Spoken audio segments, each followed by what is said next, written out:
Well, I'm going to show you another fix today, and that's how to replace the bearings, the axle bearings, in an ATV.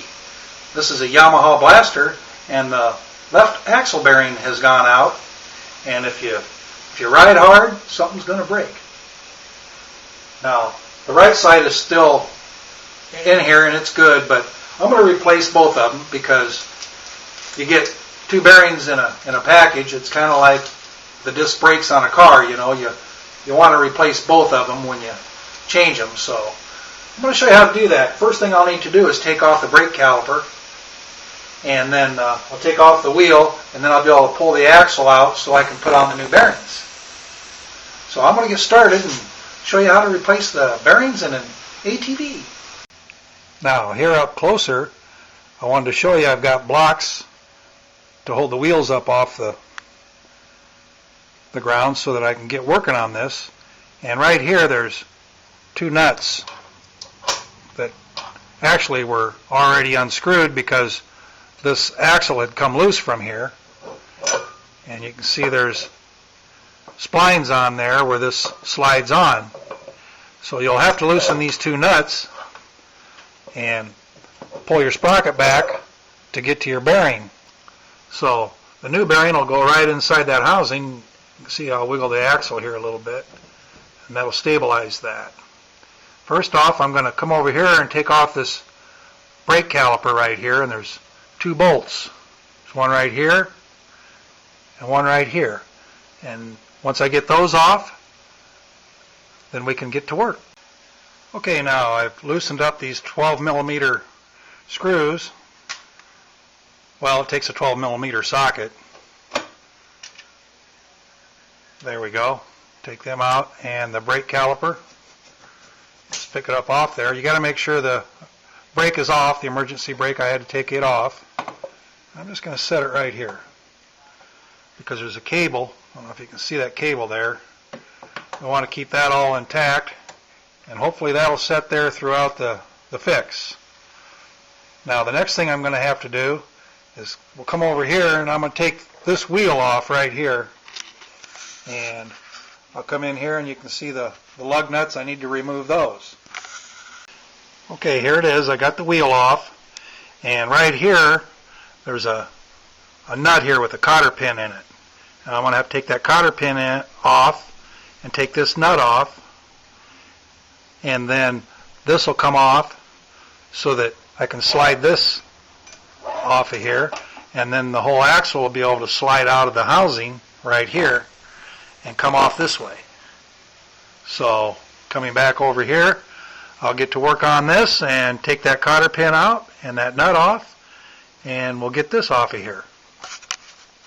Okay, I finally removed the cotter pin, and I'm loosening this nut here, and I actually had to use a pipe wrench here to hold this axle right here while I used a crescent wrench to break that nut loose.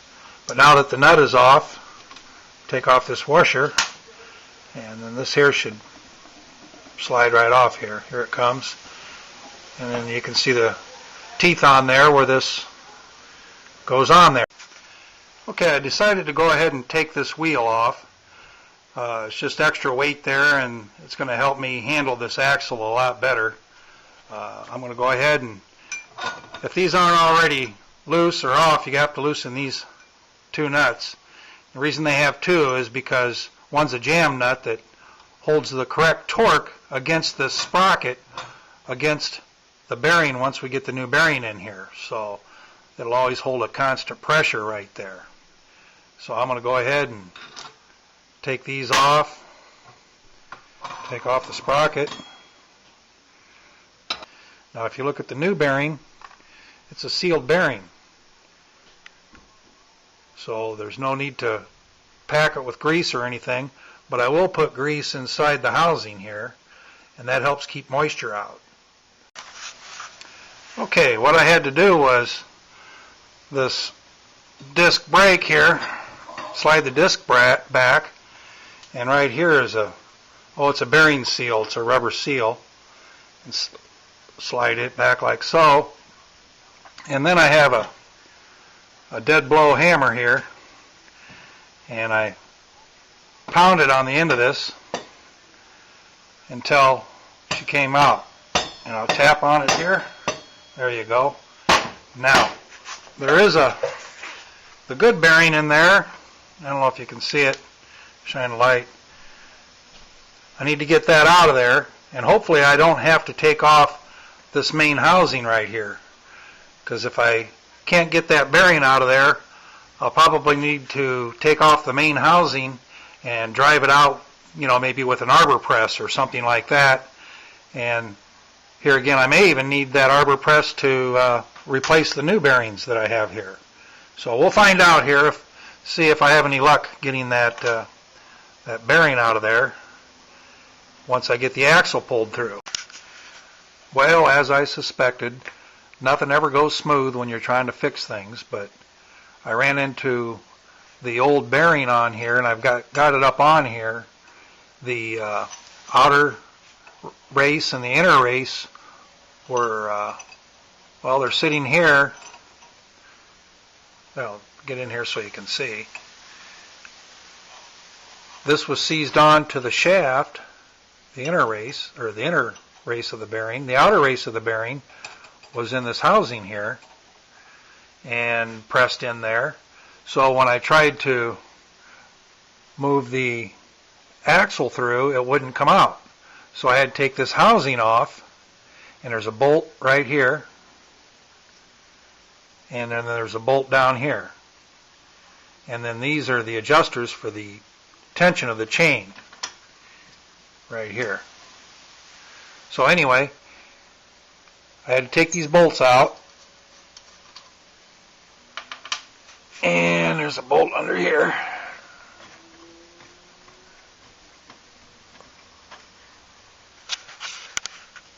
Get under here. There we go. Take it out, and when you take it out, these will come off, these adjusters. But I'll go ahead and show you what we have here. This is the seal, the old seal, and these are the bearing seals. I think they're called lip seals. And here's the old bearing right here. There's no balls in it. And I'll show you what happened when the ball bearings fell out of there. Take off this seal. You see these little lines right here? There's where the ball bearings were inside that housing, rolling around on there. I'll pull out the shaft and see what it did to the shaft. Put grooves on the shaft. So anyway, I was able to get without an arbor press, I was able to use a wooden, mount this housing in my vise, and use a wooden board, and I drove it in through this end to knock out the old bearing. And the old bearing is here. It's still in halfway decent shape, but which goes on the right side here where the disc brake was. So we're going to replace it. Matter of fact, I've got the new one already on here, and let's see if I can pull it back a little. There we go. And right in here I'm going to put grease, and that'll keep moisture from getting into this bearing.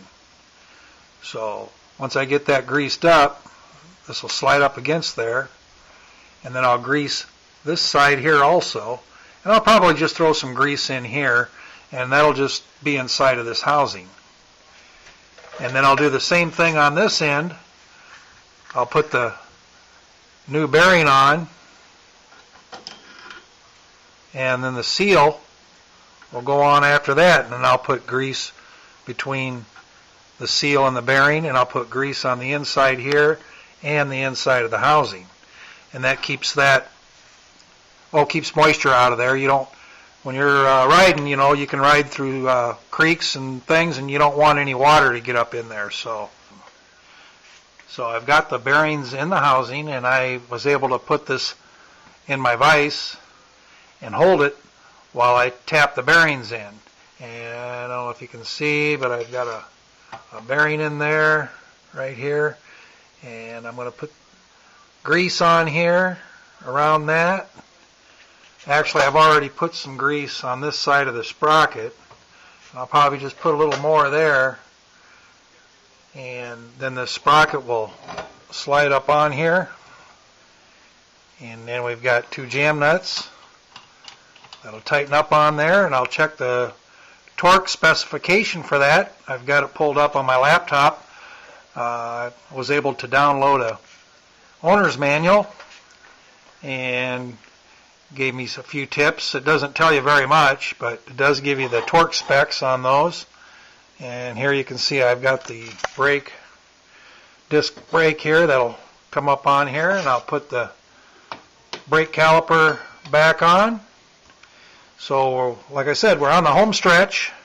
Once I get that all done, I'll put the chain on and put the wheels on each end of the axle, and we should be ready to go. So we'll get her together and let you see it. Well, now I've got it. The wheels are on, and the chain is on, and the new bearings are in place. And just to top it off, the bearings came with a little decal here, sticker that I'm going to go ahead and put it on for the finishing touch. Now this fix to replace these bearings here took about 4 hours. And I guarantee you we'll get more than 4 hours worth of fun out of this. So there we go. Got the sticker on here that's got the bearing company's name. It says, "Get some balls. bossbearing.com." So that's what we got in here. And we're all ready to go. So remember, if you can't impress them with intelligence, baffle them with bullshit.